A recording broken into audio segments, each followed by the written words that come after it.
I'm going to give you some of the secrets about how we make you buy what we want you to buy.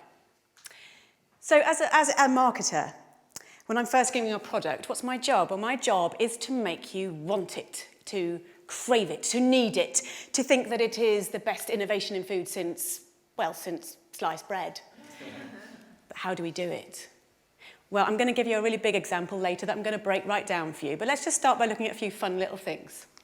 So here we have Shreddies, an old favourite, been around for years, very popular in the UK and Canada. Without changing a single little thing about that product, they remarketed them, rebranded them as brand new diamond-shaped Shreddies. Food marketing genius right there. In the 1950s, there was a very important innovation in food. The instant mix cake, one of my personal favourites. When they were first brought out, all you needed to do was to add a little bit of water. Who's not going to love that? Well, actually, no one loved it. No one bought the bloody things. So they did a bit of research. And what they found was that the main consumer, the target consumer, the housewife, felt that it was cheating.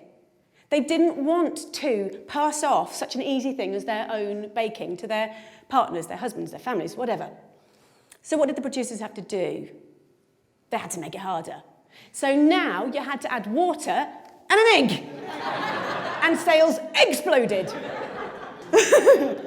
But these examples, these are just chicken feed compared to what I really want to talk about tonight, and that is chickens and pigs and cows. So when we think about where chickens, etc. come from, we think about something a bit like that. That's also our instinctive idea, but we all know if we really think about it, if we think about it deeply, it's probably a little bit more like that. But that's a lot nicer. It's a lot more romantic. So how do we give you this impression? Well, there are 3 techniques that we use. The third of which is our secret weapon, and I am going to blow it for you tonight, so please stay primed for that. Let's look at technique number 1. Everybody believes what's on the label. So let's look at some examples. Some of my favourites, some of the ones I use all the time. I'll use farm fresh.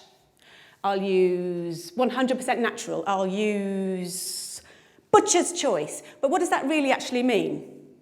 Well, truthfully, it doesn't mean very much. If we see that on the label, we feel a bit more confident. But let's have a look at what a farm really looks like. It probably looks like that. Now, this is a concentrated animal feeding operation. I'm going to run that past you again. It's a concentrated animal feeding operation. That's not going to look great on a label. Hence, we use farm fresh. Innovation number 2, this is what we use. We focus on progress. Intensive farming was born out of necessity. At the end of the Second World War, resources were extremely tight. Farming had to be by necessity very, very economical. And we've learnt from that, and we've built from that, and we're able to now raise more and more animals in smaller and smaller spaces. So we've got extremely good at it. If we looked at a room of about this size, and this were turned into a chicken barn, it's a 100-seat theatre, how many chickens could we probably fit in this room now? I'm going to say about 4,000. It's pretty impressive, isn't it? It'd probably look a little bit like that. Now, the public aren't going to be massively keen on that idea, and it's my job to make them feel a little bit better about it. So how do I do it? Well, a basic principle of marketing. We use the right choice of words, and by using the right choice of words, we can make the conversation, we can focus the conversation the way we want it to.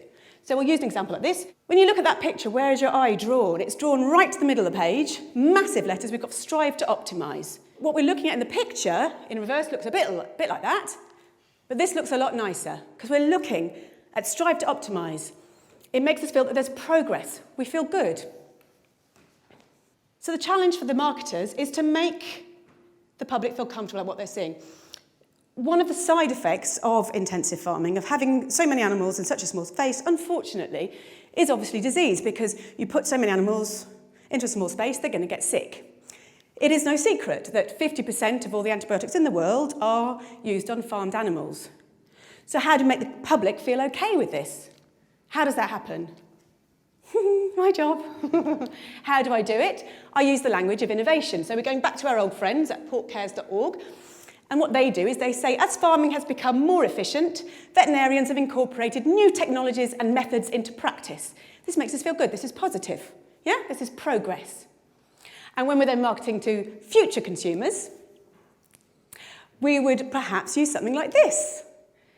This is a colouring book. Pigs and pork. It's absolutely gorgeous. And what we're doing here is we're getting the children to focus on the fact that we're using innovation. So by bringing the pigs out from the muddy fields and into the clean barns, we're taking them away from all that nasty, dirty mud and all the diseases that are lurking there within. Positive. So onto our secret weapon. This is what we really need to focus on. So these two techniques alone, they are not going to work. We need a secret weapon, number 3. It is actually in this room right now. Secret weapon! It is you. So how do we do it? When you're in the supermarket, you don't want to think about where those products have come from. You don't want to think about how those animals have been reared, how they've been treated. The power of willful ignorance cannot be overstated. This is systemised cruelty on a massive scale, and we only get away with it because everyone is prepared to look the other way. Thank you.